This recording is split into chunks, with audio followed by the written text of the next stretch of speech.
The Elves and the Shoemaker. Written by the Brothers Grimm. The Elves and the Shoemaker is one of our favorite fairy tales and Christmas stories. Please like the video and subscribe my channel. First story. A shoemaker, by no fault of his own, had become so poor that at last he had nothing left but leather for one pair of shoes. So in the evening, he cut out the shoes which he wished to begin to make the next morning, and as he had a good conscience, he lay down quietly in his bed, commended himself to God, and fell asleep. In the morning, after he had said his prayers, and was just going to sit down to work, the two shoes stood quite finished on his table. He was astounded, and knew not what to say to it. He took the shoes in his hands to observe them closer, and they were so neatly made that there was not one bad stitch in them, just as if they were intended as a masterpiece. Soon after, a buyer came in, and as the shoes pleased him so well, he paid more for them than was customary, and, with the money, the shoemaker was able to purchase leather for 2 pairs of shoes.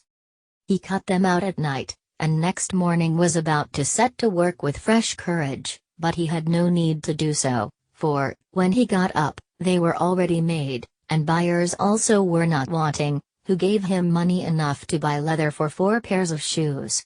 The following morning, too, he found the 4 pairs made, and so it went on constantly. What he cut out in the evening was finished by the morning, so that he soon had his honest independence again, and at last became a wealthy man. Now it befell that one evening not long before Christmas, when the man had been cutting out, he said to his wife, before going to bed, "What think you if we were to stay up tonight to see who it is that lends us this helping hand?" The woman liked the idea, and lighted a candle, and then they hid themselves in a corner of the room, behind some clothes which were hanging up there, and watched. When it was midnight, 2 pretty little naked men came, sat down by the shoemaker's table, took all the work which was cut out before them and began to stitch, and sew, and hammer so skillfully and so quickly with their little fingers that the shoemaker could not turn away his eyes for astonishment.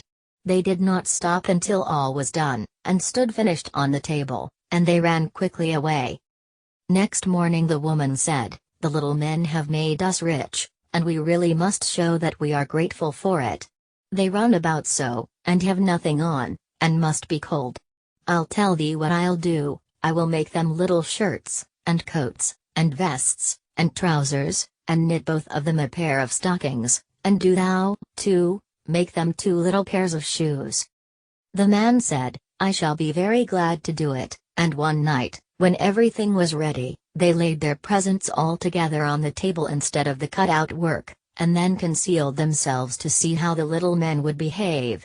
At midnight they came bounding in, and wanted to get to work at once, but as they did not find any leather cut out, but only the pretty little articles of clothing, they were at first astonished, and then they showed intense delight. They dressed themselves with the greatest rapidity, putting the pretty clothes on, and singing, "Now we are boys so fine to see. Why should we longer cobblers be?" Then they danced and skipped and leapt over chairs and benches. At last they danced out of doors.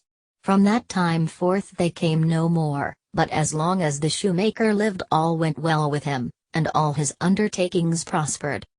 Please like the video and subscribe my channel. Second story.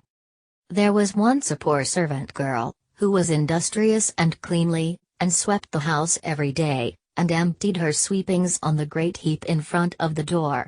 One morning when she was just going back to her work, she found a letter on this heap, and as she could not read, she put her broom in a corner, and took the letter to her master and mistress, and behold, it was an invitation from the Elves, who asked the girl to hold a child for them at its christening. The girl did not know what to do, but at length, after much persuasion, and as they told her that it was not right to refuse an invitation of this kind, she consented. Then 3 elves came and conducted her to a hollow mountain, where the little folks lived. Everything there was small, but more elegant and beautiful than can be described.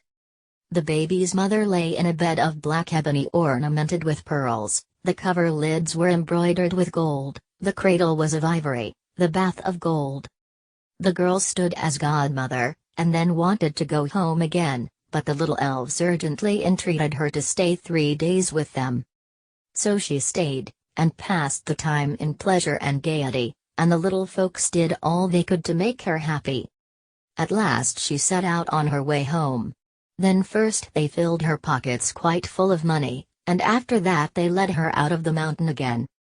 When she got home, she wanted to begin her work, and took the broom, which was still standing in the corner, in her hand and began to sweep. Then some strangers came out of the house, who asked her who she was, and what business she had there. And she had not, as she thought, been 3 days with the little men in the mountains, but 7 years, and in the meantime her former masters had died. Please like the video and subscribe my channel. Third story. A certain mother's child had been taken away out of its cradle by the elves, and a changeling with a large head and staring eyes, which would do nothing but eat and drink, laid in its place. In her trouble she went to her neighbor, and asked her advice. The neighbor said that she was to carry the changeling into the kitchen, set it down on the hearth, light a fire, and boil